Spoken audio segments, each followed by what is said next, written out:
నన్ను నేటి వరకు నడిపించెను. నీ కృపా నన్ను విడచిపోలేదయ్యా. నీ కృపా నన్ను నేటి వరకు నడిపించెను. నీ కృపా నన్ను మరచిపోలేదయ్యా, విడచిపోలేదయ్యా, మరచిపోలే. Praise the Lord. మహాగణుడును మన రక్షకుడునైన మన ప్రభువైన యేసుక్రీస్తు ప్రశస్తమైన నామంలో ప్రతి ఒక్కరికి మా హృదయపూర్వకమైన వందనాలు తెలియజేస్తూ ఉన్నాం. దేవాతి దేవుడు తన కనికరాన్ని బట్టి మనలను బలపరిచి భద్రపరిచిన దాన్ని బట్టి ఆయనకి మాత్రమే మహిమ ఘనత ప్రభావాలు చెల్లునుగాక. ప్రియులారా, ఈ శ్రేష్టమైనటువంటి సమయంలో దేవుని వాక్యము ఏం చెబుతుంది అనంటే, దేవుని మందిరమును గురించినటువంటి ఆశ, దేవుని మందిరమును గురించినటువంటి ఆకాంక్ష మనం కలిగి ఉండాలి. ఎప్పుడైతే దేవుని మందిరాన్ని మనం ప్రేమిస్తామో దేవుడు తప్పక మనలను దీవిస్తాడు. అందుకే దేవుడు ఏమన్నారు తెలుసా? యెరూషలేమా, నిన్ను ప్రేమించువారు వర్ధిల్లుతారు, నీ కొరకు ప్రార్థన చేయవారు దీవించబడతారు అని దేవుడు చెప్పాడు. ఈ సమయంలో మనం దేవుని వాక్యంలో నుంచి హగ్గయి గ్రంథము 1వ అధ్యాయము 2వ వచనాన్ని నుండి మనం చదివితే గనుక దేవుని వాక్యం ఈ విధంగా సెలవిస్తుంది. సమయం ఇంకా రాలేదు, యెహోవా మందిరమును కట్టించుటకు సమయం ఇంకా రాలేదని ఈ జనులు చెప్పుచున్నారే. అందుకు యెహోవా వాక్కు ప్రత్యక్షమై ప్రవక్తయగు హగ్గయి ద్వారా సెలవిచ్చినదేమనగా, ఈ మందిరము పాడై ఉండగా మీరు సరంబి వేసిన ఇండ్లలో నివసించుటకు ఇది సమయమా? దేవుడు అడుగుతున్న ప్రశ్న. ఆ దినాన ప్రియులరా, మందిరం పాడైపోయింది. మందిరం పాడైపోయినప్పుడు, మందిరం కూల్చబడినప్పుడు, మందిరం కాల్చబడినప్పుడు, మందిర ప్రాకారాలు కూలిపోయినప్పుడు మీరైతే సరంబి వేసిన ఇండ్లలో నివసించుటకు ఇది సమయమా అని అడుగుతున్నాడు దేవుడు, ప్రశ్నిస్తున్నాడు. కనుక మనం గమనిస్తే గనుక దేవుని మందిరము పాడైపోయి ఉండగా మీరు సరంబి వేసిన ఇండ్లలో నివసిస్తూ సంతోషంగా మీరుంటున్నారే, మందిరం పాడైపోయింది అని మాట్లాడుతున్నాడు. వాక్యంలో మనం ఆలోచన చేస్తే గనక దేవుని మందిరం పాడైపోయింది. పాడైపోయినటువంటి మందిరం కట్టబడాలి. కట్టబడకుండానే మీరు సరంబి వేసిన ఇండ్లలో చక్కగా మీరు సంతోషంగా మాకేం కాదులే అనుకున్నట్లుగా జీవిస్తూ ఉన్నారు అని దేవుడు మాట్లాడుతూ ఉన్నాడు. మనం ఆలోచన చేస్తే గనక 5వ వచనంలో, కాబట్టి సైన్యములకు అధిపతియగు యెహోవా సెలవిచ్చినదేమనగా, మీ ప్రవక్తనను గూర్చి ఆలోచించుకునుడి. మీరు విస్తారముగా విత్తినను మీకు కొంచెమే పండెను. మీరు భోజనము చేయుచున్నను ఆకలి తీరకయున్నది, పానము చేయుచున్నను దాహము తీరకయున్నది, బట్టలు కప్పుకొనుచున్నను చలి ఆగకున్నది. పనివారు కష్టము చేసి జీతము సంపాదించుకునినను జీతము చినిగిపోయిన సంచిలో వేసినట్లుగా ఉన్నది. కాగా సైన్యములకు అధిపతియగు యెహోవా సెలవిచ్చినదేమనగా, మీ ప్రవక్తనను గూర్చి ఆలోచించుకునుడి.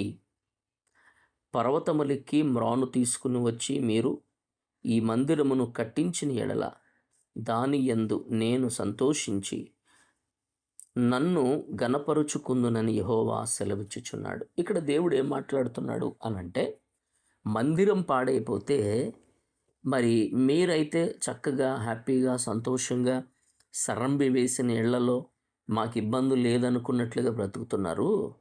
దేవుని మందిరం పాడైపోయింది, దేవుని మందిరం కాల్చబడింది, దేవుని మందిరం భయంకరంగా మారిపోయింది అని మాట్లాడుతూ దేవుని మందిరం పాడైపోతే మీరైతే మాకు పట్టనట్లుగా ఉన్నారు. గనుక మీరు ఇలా చేస్తున్నారు గనుక మీకు జరిగేది ఏంటో తెలుసా అని దేవుడు మాట్లాడుతూ ఇక్కడ అంటాడు 6వ వచనంలో. మీరు విస్తారముగా విత్తినను మీకు కొంచెమే పండెను. విస్తారముగా విత్తినను మీకు కొంచెమే పండెను. అంటే విత్తనాలు వేస్తున్నాం, పంట చేతికి వస్తుంది అనుకునేసరికి అది కొంచెమే పండుతుంది. మనం ఎక్కువ ఆశిస్తున్నాం, కానీ ఆ ఆశించినది మన చేతికి రావడం లేదు. అది కొంచెమే పడుతుంది. పురుగులు తినేయా, లేక మిడతలు తినేయా, ఇక అలాగే ఇలాగ మొత్తం మీద విత్తనం వేస్తున్నాం, కానీ కొంచెమే పడుతుంది. కారణం ఏంటో తెలుసా? మందిరం పాడైపోయింది. మందిరం పాడయింది కనుక మీరు చేస్తున్నది ఇలాగ జరుగుతున్న పరిస్థితిని బట్టి మీరు విత్తనం వేస్తున్నారు కానీ మీకు కొంచెమే పండింది. చూడండి, భోజనము చేయుచున్నాను ఆకలి తీరికై ఉన్నది. రెండవది, తింటున్నారు కానీ ఆకలి తీరడం లేదు. తింటున్నారు కానీ కడుపు నిండడం లేదు. కారణం ఏంటినంటే మందిరం పాడైపోయింది. మూడవది, పానము చేస్తున్నారు అంటే తాగుతున్నారు, నీళ్ళు తాగుతున్నారు, దాహం తీరడం లేదు, తీరిక లేదు, తీరని పరిస్థితుల్లో ఉంది. బట్టలు కప్పుకుంటున్న చలి ఆగుతలే. పనివారు కష్టము చేసి జీతం సంపాదించుకు తీసుకొచ్చిన ఆ జీతం చినిగిపోయిన సంచిలో వేసినట్లుగా ఉంది. ఈ రోజున కష్టపడుతున్నావు, సంపాదిస్తున్నావు, చాలా సమృద్ధి కలిగి ఉంది, చక్కగా అన్నీ బాగానే ఉన్నాయి, కానీ ఆ డబ్బింటికి వచ్చేసరికి ఏమైపోతుందో తెలియట్లే, ఏమవుతుందో తెలియట్లేదు. నిజమే, చాలామంది అంటారయ్యా చినిగిపోయిన సంచిలో వేసినట్లుగా ఉంది. చినిగిపోయిన సంచిలో డబ్బులు వేస్తే సంచిలో ఉంటాయా, కింద ఉంటాయా? కిందే కదా ఉండేది. నిజమే, నీ జీవితంలో కూడా నువ్వు చేస్తున్న దానిని బట్టి నీ ప్రతి పరిస్థితి కూడా ఏమాత్రము ఆశీర్వాదం లేదు. ప్రియులరా, ఇక్కడ మనం గమనిస్తే గనుక దేవునికి మనం చేయవలసింది, మందిరం పాడైపోయింది, సహవాసం దేవుని కొరకు నిలబడే ఆ పరిస్థితి లేని స్థితిని మనం చూస్తున్నాం. నీ ప్రవర్తనను గూర్చి నీవు చాలా జాగ్రత్త కలిగి ఉండాలి. ఈ రోజున మనం ఆలోచన చేస్తే గనుక దేవునికి ఇవ్వలసినట్లుగా మనం ఇవ్వడం లేదు, దేవునికి ప్రథమ స్థానం ఇవ్వడం లేదు. ఇంతకీ మనం ఆలోచన చేస్తే మందిరం పాడైపోయింది అని వాక్యం సెలవిస్తుంది. కనుక ఆత్మీయంగా మనం గమనిస్తే కనుక మందిరం అనేది ఏది అని ఆలోచన చేస్తే యేసయ్య అంటారు కదా, మీ దేహమే దేవునికి ఆలయమై ఉన్నదని మీరు ఎరగరా? ఎవడైనా దేవుని ఆలయాన్ని పాడు చేస్తే నేను వాడిని పాడు చేస్తానని ఖచ్చితంగా దేవుడు చెప్పాడు. ఇప్పుడు బాహ్యమైన మందిరం గురించి నేను ఇక్కడ మాట్లాడడం లేదు, కానీ ఆధ్యాత్మికమైనటువంటి మందిరం, ప్రియులర ఆత్మ సంబంధమైన మందిరంగా మనం కట్టబడాలి. ఇప్పుడు ఆత్మ సంబంధమైన మందిరముగా కట్టబడాలి అనంటే నీలో ఏముండాలి అనంటే దేవునికి ఇచ్చే ఆ మనస్సు నీకు ఉండాలి. నీలో ఏముండాలి అనంటే పరిశుద్ధత కలిగిన వ్యక్తిగా నీ ఉండాలి. నీలో ఇంకేముండాలి అనంటే దేవునిని ప్రేమించే వ్యక్తిగా నీ ఉండాలి. పిల్లలు ఇక్కడ గమనిస్తే కనుక అనేక మంది జీవితాల్లో విత్తనం వేస్తున్నారు, పంట చేతికి రావడం లేదు. భోజనం చేస్తున్నారు, ఆకలి తీరడం లేదు. కప్పుకుంటున్నారు, చలి ఆగడం లేదు. ఇవన్నీ జీతము చేసి కష్టం చేసి ఆ జీతాన్ని ఇంటికి తీసుకొస్తున్నారు. ఎలా అయిపోతుందో తెలియదు, ఏ విధంగా అయిపోతుందో తెలియదు. ఎందుకు? కారణం ఏంటంటే దేవునికి ఇచ్చేది నువ్వు ఇస్తే దేవుడు తప్పక సమృద్ధినిస్తాడు. అందుకే మలాకి గ్రంథంలో దేవుడు మాట్లాడుతూ అంటాడు కదా, మీరు దేవుని దగ్గర దొంగిలిస్తున్నారు కనుకనే మీ చేలు పాడైపోయాయి, మీ పంటలు పురుగులు తినేస్తున్నాయి అని మాట్లాడతాడు ఆయన. ఇప్పుడు దేవునికి ఇవ్వలసినట్లుగా మనం ఇవ్వడం లేదు. ప్రియులరా, దేవునికి ఇవ్వలసిన రీతిగా ప్రథమ ఫలం దేవునికి ఇవ్వాలి, దశమ భాగము దేవునికి ఇవ్వాలి, ప్రతిష్ఠిత అర్పణ దేవునికి ఇవ్వాలి, కృతజ్ఞత అర్పణ, స్వేచ్ఛార్పణ ఇవన్నీ దేవునికి ఇవ్వాలి. అయితే అది ఇవ్వడం లేదు గనుకనే నీ జీవితంలో కష్టం చేసిన సంపాదించుకుంటున్న ఆ సంపాదన అది చినిగిపోయిన సంచిలో వేసినట్లుగా ఉంది. ఇంతకీ మనం ఆలోచన చేస్తే మన ఆత్మీయ జీవితంలో మనము దేవునికి ఏమై ఉన్నాము అనంటే మందిరముగా ఉన్నాం. ఈ మందిరం పాడైపోకూడదు. ఈ మందిరం పాడైపోకూడదు. ఈ మందిరం పాడైపోయిందంటే దేవుడు అంటాడు, దేవుడు నేనే పాడు చేస్తాను వాడిని అని అంటాడు. కనుక ఈ దేహమై దేవునికి ఆలయము అని దేవుడు అంటాడు. కాబట్టి ఇర్మియా గ్రంథంలో 10వ అధ్యాయంలో అంటాడు కదా, నా గుడారము చినిగిపోయిను, నా త్రాళ్ళన్నీ తెగిపోయిను, నా పిల్లలు నా యొద్ద నుండి తొలగిపోయి ఉన్నారు, నా నా దూలములను ఎత్తడానికైనను నా తాళ్ళు వెత్తడానికైనను ఎవ్వడూ కూడా లేడు అని చెప్పి వాక్యం సెలవిస్తుంది. అంటే నా గుడారము చినిగిపోయింది, గుడారము చినిగిపోయింది. ఆత్మీయతలో ఎదగవలసిన నీవు, పరిశుద్ధతను కలిగి ఉండవలసిన నీవు, దేవుని కొరకు ఒక రోషంగా బ్రతకవలసిన నీవు, అనేకులను బ్రతికించవలసిన నీవు ఇప్పుడు ఏమైపోయావు అంటే చిరిగిపోయిన గుడారములాగా ఉంది. చిరిగిపోయిన గుడారము లోనికి నీళ్ళు వస్తాయి, చిరిగిపోయిన గుడారములోనికి వర్షం వస్తుంది.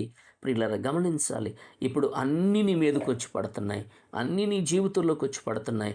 ఈ సమయంలో ప్రియులారా గుడారము చినిగిపోయిందేమో, నీ గుడారాన్ని పైకెత్తేవాడు ఆయన, నిన్ను లేవనెత్తేవాడు ఆయన, నిన్ను దర్శించేవాడు ఆయన, నీకు ఆయన కృపను చూపించేవాడు ఆయన.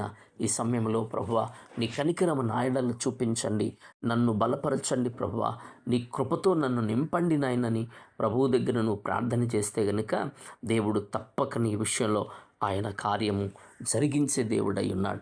అందుకే మీరు జీతము చేసి సంపాదించి తీసుకొచ్చినప్పటికీ కూడా అది చినిగిపోయిన సంచిలో వేసినట్లుగానే ఉంది అని దేవుడు మాట్లాడతాడు. ఇక్కడ మనం ఆలోచన చేస్తే గనుక 9వ వచనంలో, విస్తారముగా కావలనని మీరు ఎదురు చూతురు కానీ కొంచెమే పండెను, మీరు దానిని ఇంటికి తేగా నేను దానిని చెదరగొట్టి తిని, ఎందుచేతనని యెహోవా అడుగుచున్నాడు. నా మందిరము పాడయుండగా, మరలా మాట్లాడుతున్నాడు, నా మందిరము పాడయుండగా మీరందరూ మీ మీ ఇండ్లు కట్టుకొనుటకు త్వరపడుట చేతనే గదా. దేవుని మందిరం పాడైపోయింది, దేవుని మందిరము భయంకరంగా మారిపోయింది. మీరు మీ ఇండ్లు కట్టుకుంటున్నారు, మందిరాన్ని పక్కన పెట్టారు. మీరు మీ ఇండ్లు కట్టుకుంటున్నారు, మందిరము గురించిన ధ్యాసే మీకు లేదు అని మాట్లాడుతున్నాడు. ఇక్కడ ఏమంటున్నాడు, ముందుగాను విస్తారముగా కావాలని మీరు ఎదురు చూచారు, కొంచెముగానే పండింది. పిల్లలు గమనించాలి, మీరు దానికి ఇంటికి తెచ్చారు, దాన్ని నేను చెదరగొడుతున్నాను. ఇంటికి తెచ్చారు, దాన్ని నేను ఇంటికి రాకుండానే చెదిరిపోతుంది కదా. చాలా పరిస్థితులు మనం చూస్తున్నాం. ప్రియులరా, దేవునికి ఇవ్వవలసిన రీతిగా నువ్వు దేవునికి చేయకపోతే గనుక నీ విషయంలో ఆశీర్వాదం అనేది నీ బ్రతుకులో ఉండదు, దీవెన అనేది నీ బ్రతుకులో ఉండదు. ఏ మాత్రము దేవునికి విరోధంగా నువ్వు చేస్తే దేవుడే మాత్రము ఆయన ఊరుకునేవాడు కాదు, ఊరుకునే దేవుడు కాదు ఆయన. కాబట్టి దేవుని వాక్యం సెలవిస్తుంది, చూడండి, కాబట్టి మిమ్మును బట్టి ఆకాశమంచు కురవకై ఉన్నది, భూమి పండకై ఉన్నది. ఆకాశమంచు కురవలేదు, భూమి పండలేదు. ఎందుకో తెలుసా? దేవుని మందిరం పాడైపోయింది. ఆ మందిరం ఎవరో తెలుసా? నువ్వే. ఆ దేవునికి కావలసిన మందిరము నువ్వే. అందుకని అంటున్నాడు, నేను భూమికిని పర్వతములకును అనావృష్టి కలుగు చేసి, ధాన్యం విషయంలో, ద్రాక్షారసం విషయంలో, తైలం విషయంలో, భూమి ఫలించు సమస్త విషయంలో, మనుషుల విషయంలో, పశువుల విషయంలో, చేతి పనులన్నిటి విషయంలో క్షామము పుట్టించి ఉన్నాను. ఇక్కడ గమనించాలి, దేవునికి ఇవ్వవలసినట్టుగా, దేవునికి చెందవలసిన మహిమ నీ ద్వారా చెందకుండా ఉంటే గనుక నీ బ్రతుకులో ఏ ఆశీర్వాదం రాదు, ఏ దీవెన నీ బ్రతుకులో రాదు, ఎలాంటి కృప నీ జీవితంలో రానే రాదు. కాబట్టి ఆయన కొరకు బ్రతుకు, ఆయన ఏది చెప్పాడో అది చెయ్యి. సమృద్ధి నీ బ్రతుకులో, ఆశీర్వాదమే నీ జీవితంలో. దేవునికి చేయకుండా, దేవునికి ఇవ్వకుండా నువ్వెంత చేసిన ఆశీర్వాదం నీ ఇంటికి రాదని దేవుని పేరట నేను మనవి చేస్తున్నాను. కాబట్టి అట్టి కృపలో ప్రభువా నన్ను దీవించు, నేను సమృద్ధి కలిగిన వాడిగా, సమృద్ధి కలిగిన దానికి నా స్థితిని మార్చు ప్రభు అని ప్రార్థన చేస్తావా? దేవుడు తప్పక నీ బ్రతుకుల్లో కార్యం చేయడానికి ఆయన సిద్ధంగా ఉన్నాడు. ప్రార్థన చేసుకుందాం. మహిమ కలిగిన తండ్రి, కృపాభరితుడైన మా ప్రభువా మీకు వందనాలు. విన్న వాక్యాన్ని బట్టి బిడల కుటుంబాలలో దేవా నిన్ను కలిగి జీవించే ఆ భాగ్యము బిడలకు దయచేయండి. ప్రతి విషయంలో గొప్ప కార్యం మీరు చేసి మీ నామానికి మహిమ తెచ్చుకున్నామని, ఘనత మహిమ ప్రభావాలు మీరే పొందుకుని దీవించమని యేసు నామములో ప్రార్థన చేసి అడిగి వేడుకుంటున్నాం తండ్రి. ఆమెన్. ఆమెన్. ఆమెన్.